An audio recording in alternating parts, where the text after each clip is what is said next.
आदाब, KP news के bulletin में आपका स्वागत है। मैं हिना शेख आपके साथ। आइए सबसे पहले देखते हैं मुख्य समाचार। बसवा कल्याण में पुलिस द्वारा की गई मोहल्ला मीटिंग, लोगों को गलत काम करने और दूसरे विषयों पर समझाया गया। प्रधानमंत्री मोदी की डिग्री पर कर्नाटक के उच्च शिक्षा मंत्री डॉक्टर एम.सी. सुधाकर की टिप्पणी पर काउंसिलिंग में हुआ हंगामा। तेलंगाना राज्य सड़क परिवहन निगम ने बसों में महिलाओं की मुफ्त यात्रा के लिए जारी किए दिशा निर्देश। आरटीसी के एमडी सजनार ने प्रेस कॉन्फ्रेंस को संबोधित करते हुए इस संबंध में बताया।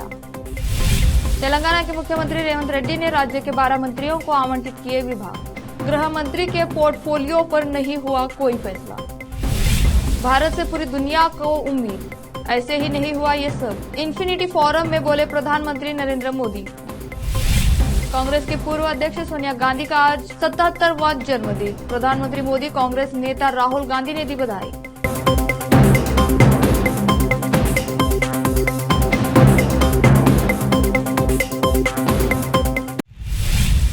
अब समाचार विस्तार से।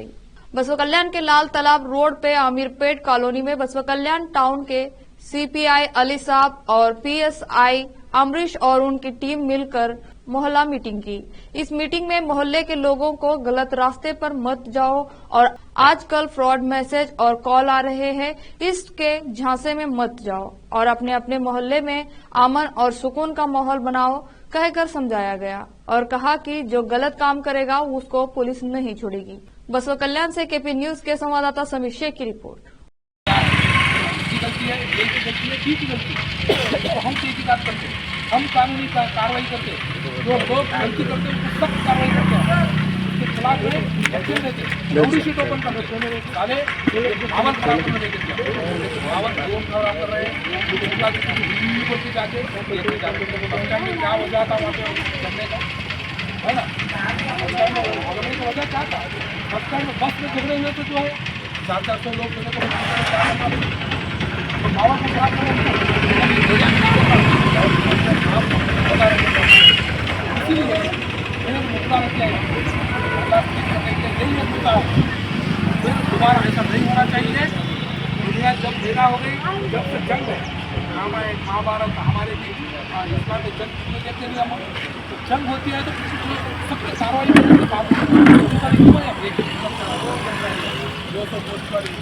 सब कुछ ठीक है। कानून इसलिए है जो अच्छाई के लिए है, बुराई करने वालों को सख्त कार्रवाई के लिए है। कर्नाटक के उच्च शिक्षा मंत्री डॉक्टर एम.सी. सुधाकर द्वारा प्रधानमंत्री नरेंद्र मोदी की डिग्री के मुद्दे पर बोलने के बाद शुक्रवार को विधान परिषद में तीखी नोकझोंक हुई। राज्य की कांग्रेस सरकार द्वारा राष्ट्रीय शिक्षा नीति एनईपी 2020 को वापस लेने पर बहस के दौरान जवाब देते हुए सुधाकर ने कहा कि प्रधानमंत्री की शैक्षणिक योग्यता कोई नहीं जानता।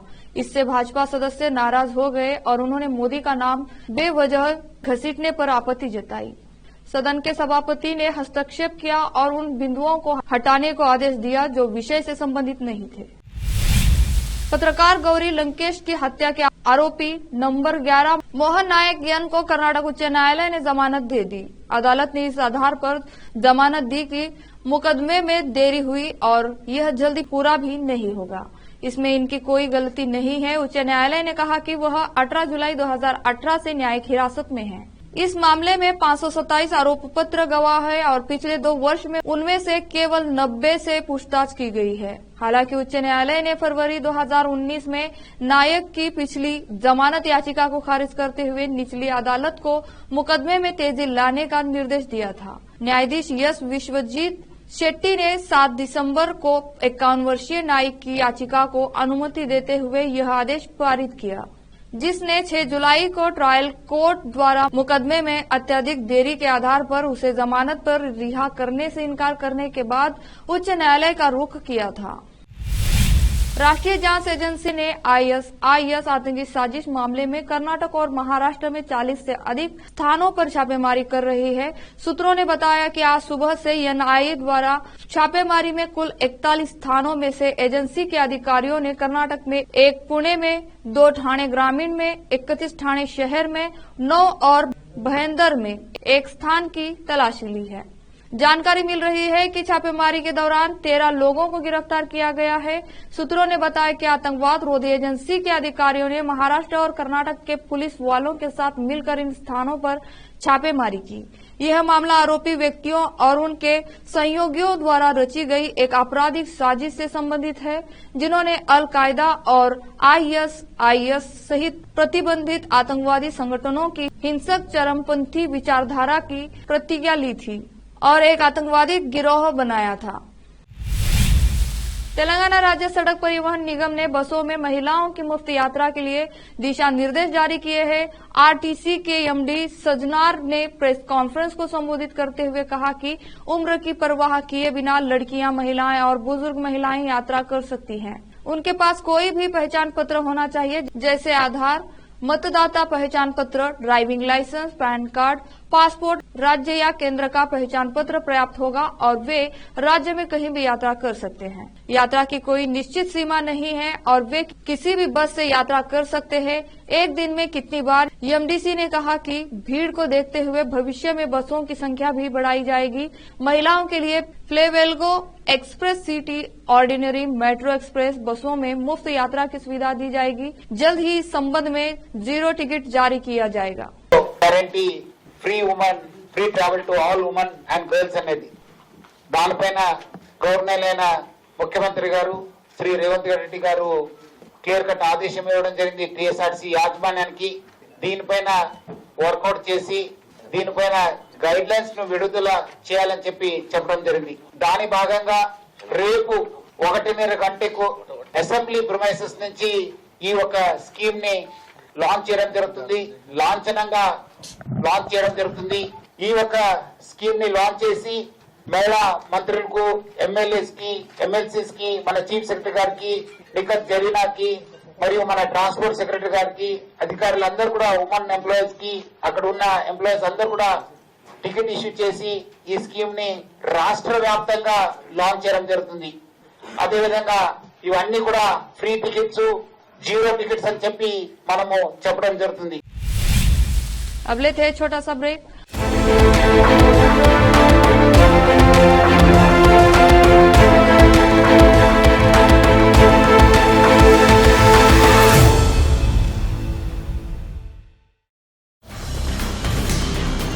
हिंदुस्तान के हर कोने में हम हैं मौजूद।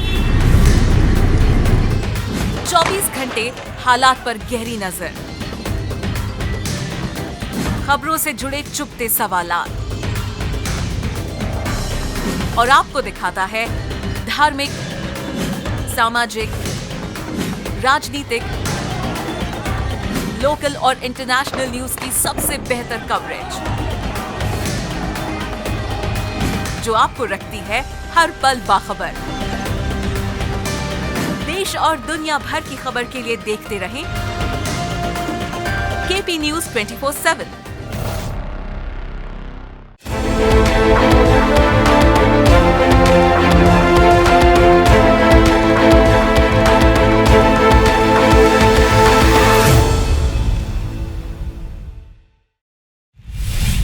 ब्रेक के बाद आपका स्वागत है। तेलंगाना के मुख्यमंत्री रेवंत रेड्डी ने राज्य के मंत्रियों को विभाग आवंटित कर दिए हैं। इसके लिए रेवंत ने शुक्रवार आधी रात तक एआईसीसी अध्यक्ष मल्लिकार्जुन खड़गे, वरिष्ठ नेता राहुल गांधी और महासचिव केसी वेणुगोपाल के साथ लंबी बैठक की। विद्युत विभाग भट्टी विक्रमार्क, विधायी कार्य आईटी विभाग श्रीधर बाबू, सूचना और जनसंपर्क विभाग राजस्व पोंगुलेट्टी श्रीनिवास रेड्डी, नागरिक आपूर्ति सिंचाई विभाग उत्तम कुमार रेड्डी, स्वास्थ्य विभाग दामोदर राज नरसिम्हा आरएनबी, सिनेमेटोग्राफी विभाग कोमट रेड्डी वेंकट रेड्डी, परिवहन विभाग बीसी कल्याण पूनम प्रभाकर, पंचायत राज विभाग सीताका, कृषि विभाग तमाला नागेश्वर राव, वन विभाग कांडा श्रीखा, उत्पाद शुल्क विभाग जोपली कृष्ण राव को आवंटित किए गए हैं, परंतु गृह मंत्री के प्लेटफॉर्मियों पर कोई फैसला नहीं हुआ है।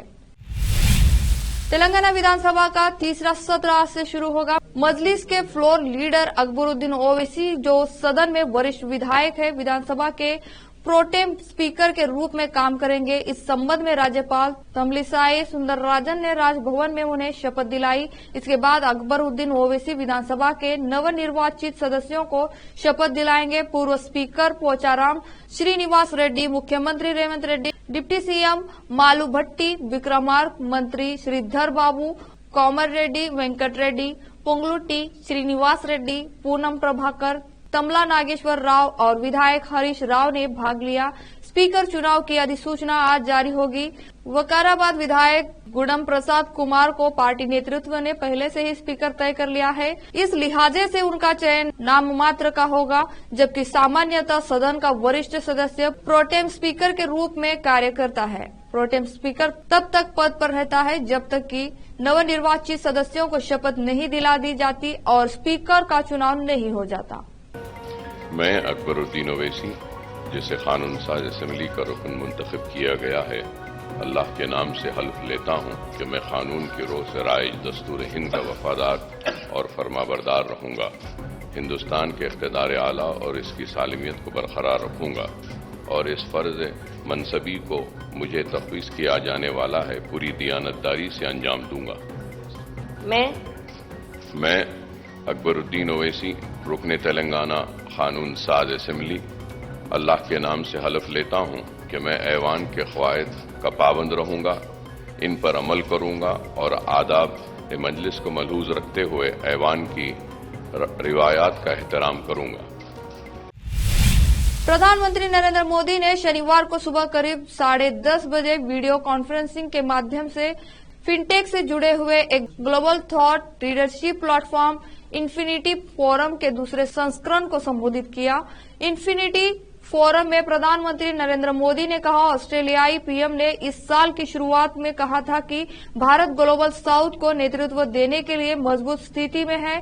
कुछ हफ्ते पहले वर्ल्ड इकोनॉमिक फोरम ने कहा था कि भारत में लाल फीताशाही कम हुई है और निवेश के लिए बेहतर माहौल है। पीएम मोदी ने कहा, भारत आज विश्व के फास्टेस्ट ग्रोइंग फिनटेक मार्केट में से एक है।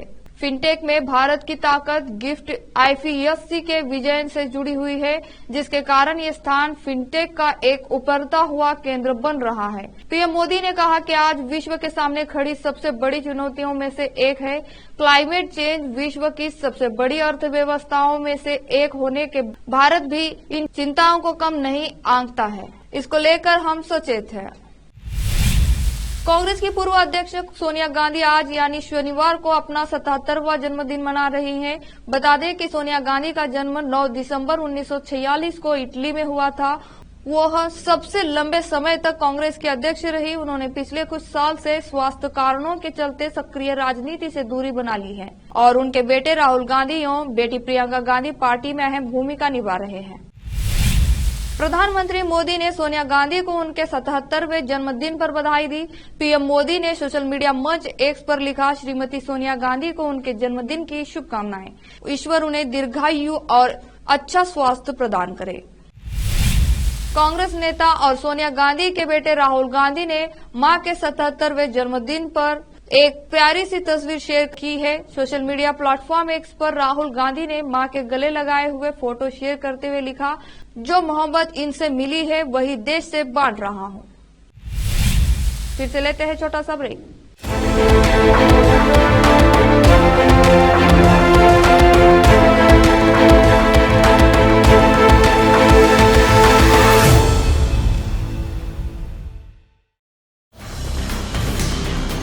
हिंदुस्तान के हर कोने में हम हैं मौजूद।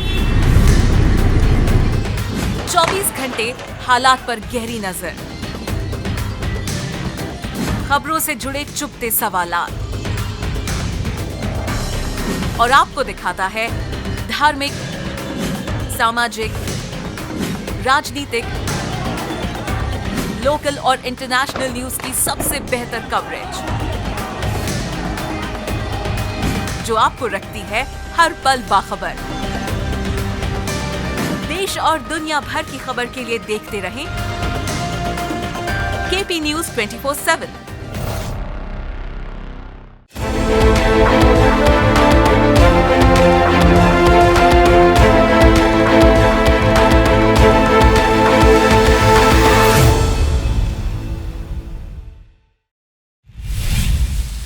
बाद आपका स्वागत है। टीएमसी सांसद महुआ मोइत्रा लोकसभा से निष्कासित कर दी गई है। यह निष्कासन कैश फॉर क्वेरी मामले में हुआ है। लोकसभा ने ये गाज तब गिराई है जब सदन की एथिक्स कमेटी ने उस रिपोर्ट को मंजूरी दे दी है जिसमें महुआ मोइत्रा निष्कासित करने की सिफारिश की गई थी। इस घटना के बाद राजनीति गर्म हो गई है। इसी कड़ी में अब ममता बनर्जी का भी बयान सामने आया है। पश्चिम बंगाल की मुख्यमंत्री ममता बनर्जी ने शुक्रवार को महुआ मोइत्रा को लोकसभा की सदस्यता से निष्कासित करने के फैसले की निंदा की और इस कदम को देश के संसदीय लोकतंत्र के साथ विश्वासघात करार दिया है। साथ ही उन्होंने कहा कि उन्हें यह ध्यान रखना चाहिए कि एक दिन ऐसा भी आ सकता है जब वे सत्ता में नहीं रहेंगे। असल में टीएमसी सांसद महुआ मोइत्रा को धन लेकर सवाल पूछने के मामले में शुक्रवार को सदन की सदस्यता से निष्कासित कर दिया गया है। आखिर में फिर से देखते हैं मुख्य समाचार।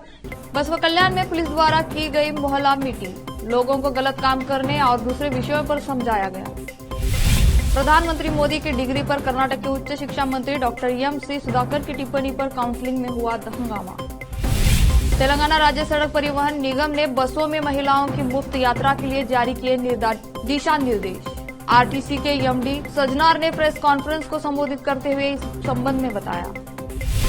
तेलंगाना के मुख्यमंत्री रेवंत रेड्डी ने राज्य के 12 मंत्रियों को आवंटित किए विभाग। गृह मंत्री के पोर्टफोलियो पर नहीं हुआ कोई फैसला। भारत से पूरी दुनिया को उम्मीद, ऐसे ही नहीं हुआ ये सब। इन्फिनिटी फोरम में बोले प्रधानमंत्री नरेंद्र मोदी।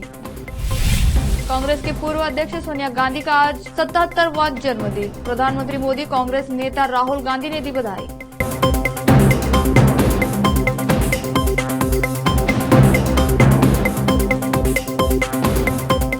केपी न्यूज के बुलेटिन में आज इतना ही। देश और दुनिया की ताजा खबरों के लिए देखते रहिए आपका अपना चैनल केपी न्यूज 24/7। धन्यवाद।